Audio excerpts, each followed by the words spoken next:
உலகெங்கும் இருக்கக்கூடிய அன்பு உறவுகளே, நான் உங்கள் ஆர்ஜி ஜமால் பேசிக்கிட்டு இருக்கிறேன். இந்த வீடியோவில் முக்கியமாக என்ன எதை பற்றி சொல்ல போகிறோம் அப்படின்னு பார்த்தீங்கன்னா, கிட்டத்தட்ட எல்லாருமே ஏர்டெல், ஜியோ, பிஎஸ்என்எல், வோடாஃபோன் சொல்லி நிறைய சிம் வெரைட்டிஸ் யூஸ் பண்ணியிருப்பீங்க. அதில் நடக்கக்கூடிய நெட்டு, இந்த நெட்டை பற்றி நான் கேள்விப்பட்ட வரையில் ஜியோ என்னோடய ஒய்ஃபும் யூஸ் பண்ணுறா.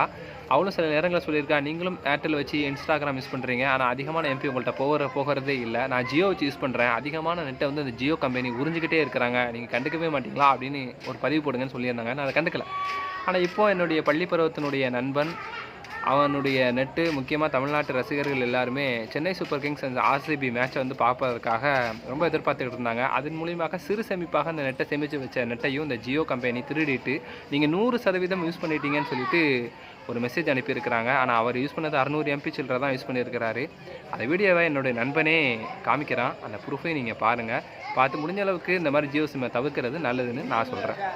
வணக்கம் நண்பர்களே. ஒரு மிகப்பெரிய ஸ்கேம் என்னென்னா, அன்றைக்கி நான் வந்து சிஎஸ்கே vs ஆர்சிபி மேட்ச் பார்க்கறதுக்காண்டி காலையில் வந்து டேட்டா எதுவுமே நான் ஒர்க் பண்ணாமே வச்சுருந்தேன், ஆன் பண்ணாமல் வச்சுருந்தேன். சரி, நைட்டு மேட்ச் பார்க்கலான்னு சொல்லிட்டு நெட் ஆன் பண்ணி இப்போ மேட்ச் போகிறோம். மேட்ச் உள்ளே போகவே மாட்டேன்ட்டு என்னன்னு சொல்லிட்டு எல்லாம் செக் பண்ணி பார்க்கும்போது டேட்டா எவ்வளோ யூஸ் பண்ணியிருக்குன்னு பார்க்கும்போது 618.7 இவ்வளோ டேட்டா தான் யூஸ் பண்ணியிருக்கேன்.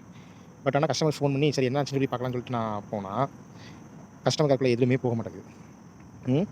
உங்களுக்கு நான் ப்ரூஃபோட நிரூபிக்கிறேன் பாருங்கள். என்னன்னு பார்த்தீங்கன்னா, இதில் யூசேஜ் 1618.7 MP யூஸ் பண்ணியிருக்கேன் 1.5 GB. அப்போது எனக்கு மிச்சம் எவ்வளோ இருக்குது? அரௌண்ட் 900 MB கிட்ட மிச்சம் இருக்குது. பட் ஆனால் எனக்கு ஜியோலேருந்து என்ன மெசேஜ் வந்துருக்குன்னு சொல்லி பாருங்கள். ஜியோலேருந்து என்ன மெசேஜ்னு சொல்லி பாருங்கள். இங்கே பாருங்கள், நீங்களே படிங்க. ஜியோவை அழைத்ததுக்கு நன்றியா, உங்கள் தினசரி டேட்டா பேக்கேஜ் 100% பயன்படுத்தி உள்ளீர்களாம். இது என்னன்னு எனக்கு ஒன்றுமே புரியல. அப்போ இவங்க மிகப்பெரிய ஸ்கேம் பண்ணிகிட்டு இருக்காங்க, இந்த நாட்டை ஏமாற்றிட்டு இருக்காங்க, நாட்டில் இருக்க மக்களை ஏமாற்றிட்டு இருக்காங்க. நான் இதை அப்படியே விட்டுட்டு போயிருக்கலாம், பட் ஆனால் என்னால் அப்படி விட்டுட்டு போக முடியல. இவனை எவ்வளோ ஏமாத்துறாங்க பாருங்கள். இங்கே பாருங்கள், நான் நிறைய டைம் நான் ஜியோ கஸ்டமர் கேர் ட்ரை பண்ணுறேன், ஒருத்தரும் ஃபோன் போக மாட்டேங்க. ஆக்சுவலி கஸ்டமர் கேர் வந்து 24/7 தான் நமக்கு இது. ஆனால் இவங்க எதுவுமே இது பண்ணாமல் அப்படியே வச்சுக்கிட்டு இருக்கிறாங்க. எனக்கு இன்றைக்கி வந்து இப்போ நான் என் ஒருத்தன்ட்ட இந்த மாதிரி இப்படி பண்ணுறாங்கன்னா, இந்த 4 நாளுக்குள்ளே நெட்வொர்க் ஸ்லோவாக இருக்குன்னு சொல்கிறாங்க. 4 நாள் நெட்வொர்க் ஸ்லோவாக இருக்குது, ஓகே. இந்த 4 நாள் நெட்வொர்க் ஸ்லோவாக இருக்கிறதுக்காண்டி ரிட்டன் நீங்கள் மக்களுக்காண்டி அது என்ன பண்ணீங்க? அது எதுவுமே பண்ண மாட்டாங்க. அந்த 4 நாள் அப்படி போயிருது.